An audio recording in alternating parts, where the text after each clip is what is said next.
let's see what we have here. So 1 screw, 2 screw, 3, 4 screw, and I think there are a couple of clips behind over here. No, there aren't actually. So this entire piece has to come out.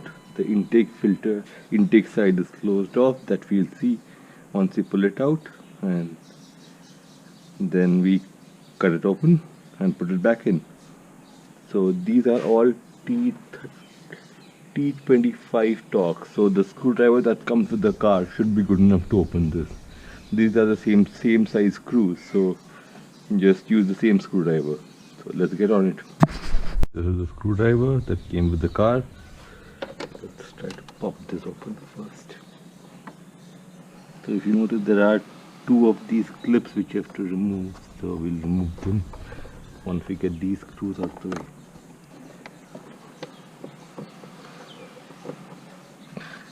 The interesting part of most of the plastic screws is that they come with a O-ring below the unit. So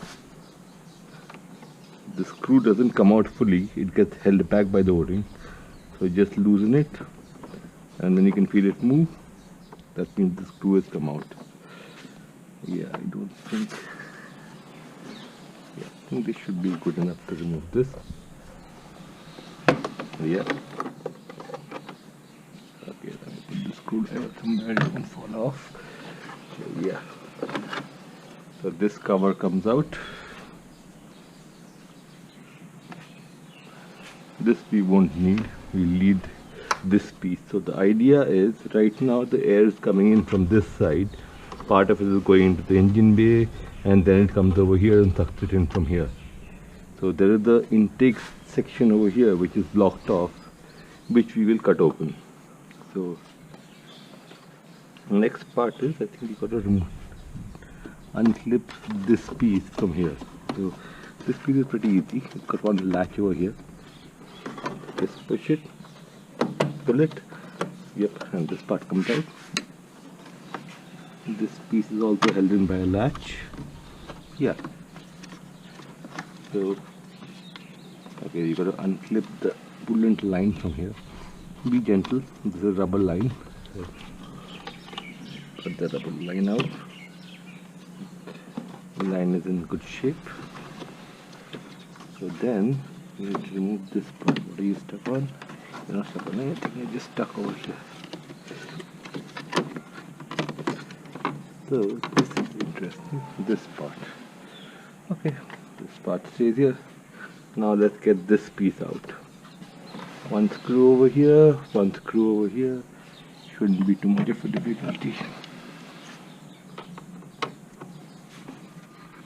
I don't think these screws will have the locking mechanism in there. So, no, these screws are come out fully. So be careful with these screws. I'll just put them in my pocket. It's easier that way.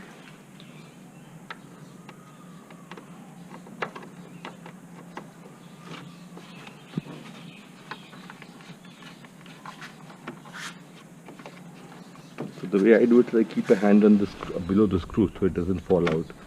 And when it does, I just pull it out like this. 2 screws in. This part just came off directly. So this is it. So if you can see this is the opening. This part is closed. So what I want to do is I want to poke holes into this plastic. I have a round drill over here, over here, over here, and over here to open up the airflow in this side. So this piece will kind of open up the airflow. So instead of the air having to go in from here, then hitting that, turning around and going over here, the air goes in straight from here into the airbox. Okay, so now we have to go upstairs and drill this, right? So let's see how we're going to do this. I have drilled holes at the center point from this side where I want to expand these holes. I'm going to do it from the back. It's much easier doing it from the back. I'm going to be using a triangular drill bit I don't have a narrower one. So first step is take the drills over here, expand this as big as possible, and then use this to finish up the job. I don't think I'll go beyond 5/8 of an inch over here, but yeah, so let's get on it. So I've made the holes a little bit bigger, and I'm gonna keep on increasing them in size till I can get the full drill into it. Time to drill it. I've already started drilling it over here. Just enlarge the hole as much as I can from both sides. So I have to basically, the reason I'm putting it slightly higher is because just in case any water gets in here, it'll hit this. So just giving myself a little bit of breathing room.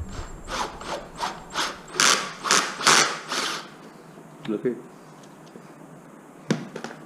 Just keep on cleaning this drill so it does the job. I'm going to do as much as I can from this side. I don't want to hit any of these lines, and then I'm going to flip it over and try to do it from that side.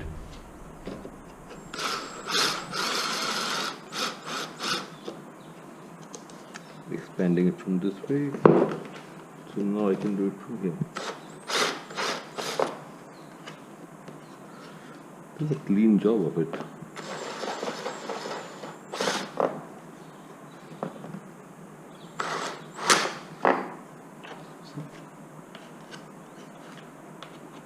I'm going to take a sandpaper or something and just rub all this extra stuff out later on. But yeah, not bad. I quite like this tool.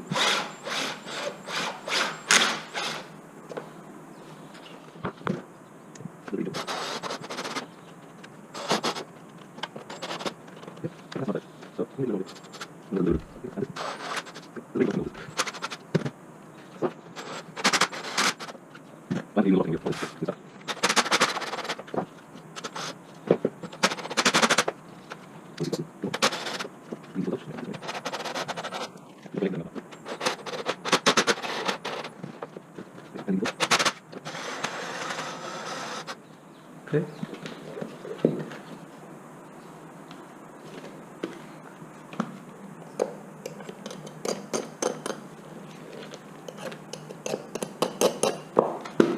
Now this hole, this is the tricky one.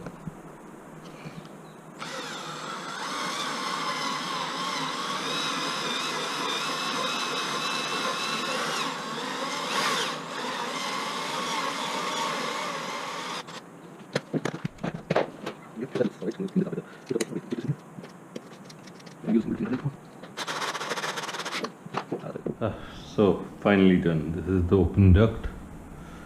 This is the regular duct. So we have got. I just put these holes just for the heck of it. This side is a little difficult to cut through, so I just put 1, 2, 3 holes over here, and I was like, let me just make some fancy styling on this side as well. If you notice, I've kept a lip over here purposely because if water comes in here, it gets stuck, and it also acts as the air brake, so it kind of doesn't let anything else go in unnecessarily. But yeah, the Pikey Mod R600 is second part is done.